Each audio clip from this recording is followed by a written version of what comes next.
7h17, la relance éco ce matin avec un fleuron ardéchois, l'entreprise Pressia Mollen, spécialisée dans la construction d'engins de pesage, des balances pour les supermarchés, comme des machines pour peser des chargements de plusieurs tonnes. 1300 employés à travers le monde, dont une centaine à Privas, au siège de l'entreprise. C'est René Colombel qui est en ligne avec nous ce matin. Bonjour. Bonjour. Vous êtes le directeur général du groupe. Vos deux usines en France ont malheureusement dû fermer pendant le confinement. On imagine que ça a été un coup de massue. Oui, on peut le dire, c'était un vrai choc puisque, évidemment, comme pour tout le monde, c'est la première fois qu'on a à faire face à un tel événement. Mhm. Donc le premier réflexe a été la préservation, évidemment, de la santé de tout le monde. Et notre première décision a consisté, en fait, à fermer les deux sites de production à Privas, où nous employons 250 personnes. Mhm. Et ainsi que notre société de service en France qui, elle, emploie 400 personnes. Donc, on a dû mettre du jour au lendemain à peu près 350 personnes en télétravail, ce qui s'est fait en fait très bien, ça s'est très bien déroulé. Notre D'accord. système et notre service informatique ont vraiment assuré le fonctionnement de l'ensemble du système. Ensuite, pour ce qui est des ateliers qui emploient effectivement environ 100 personnes, on a dû effectivement arrêter la production. Mhm. Donc chômage Et partiel, on imagine. alors tout à fait, à l'époque, évidemment, sous le choc, les procédures de demande de chômage partiel n'étaient pas encore réalisées, Mhm. mais on a renvoyé tout notre personnel à la maison en leur disant que on assurerait de toute façon leur salaire pendant cette période. Ça a duré à peu près une quinzaine de jours. Au bout de 15 jours, après de nombreuses réunions pour analyser les mesures prises par le gouvernement, les indications qui pouvaient être données quant aux mesures à prendre pour une reprise éventuelle de la production, on a décidé de reprendre partiellement, ce qui s'est fait avec une trentaine de personnes à partir du 2 avril. Ah oui, donc Voilà, tout à fait. c'était tôt, effectivement. Oui, complètement. Mais on a la chance d'avoir un site avec plusieurs ateliers Ah. séparés dans différents bâtiments, avec des possibilités en fait de bien isoler les personnes, de ne pas prendre de risques quant à je dirais, au non-respect des distances.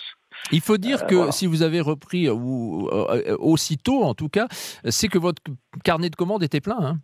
Tout à fait, oui. À la fin mars, notre situation était très bonne. Nous avions un carnet de commandes très élevé à la fin de l'année 2019. Ça Mhm. s'est poursuivi par une très bonne prise de commande sur le premier trimestre. Et donc, nous étions en train de réfléchir à une augmentation de notre capacité de production Ah oui. quand ce virus nous est tombé, comme tout le monde, sur la figure, on pourrait dire. Mhm. Et effectivement, là, il a fallu plutôt que on prenne des mesures d'isolement de nos personnes, enfin du moins de préservation de la santé des personnes en fermant l'usine. Donc ce qui n'était pas du tout prévu évidemment. Donc effectivement, il était bon qu'on puisse reprendre rapidement la Mhm. production de façon à pouvoir livrer nos clients. Voilà ce qu'on a fait donc très partiellement à partir du 2 avril et nous sommes montés en puissance régulièrement par l'incorporation de personnes supplémentaires au fur et à mesure du temps Voilà. Et pour arriver aujourd'hui, alors comment ça se aujourd'hui passe, ce déconfinement écoutez, total? en Ou capacité de production, on a atteint 90% ouais. maintenant notre capacité. On a encore beaucoup de personnes qui travaillent, qui sont en Mhm. télétravail, mais on les fait revenir par roulement régulièrement pour qu'ils reprennent contact avec l'entreprise petit à petit. Parce que même si, je dirais, le télétravail a très bien fonctionné, qu'on a remarqué qu'effectivement, il n'y avait pas de baisse de productivité dans le travail Mhm. de nos employés, il est certain qu'au bout d'un certain nombre de semaines, le lien avec l'entreprise se perd et on a pensé important que nos employés puissent revenir de manière régulière, par roulement, de façon à toujours assurer la distanciation entre les personnes dans les bureaux également. Bon, autant votre carnet était plein au mois de mars, au mois d'avril, on imagine qu'il y a dû y avoir une petite chute des commandes. Est-ce que ça repart?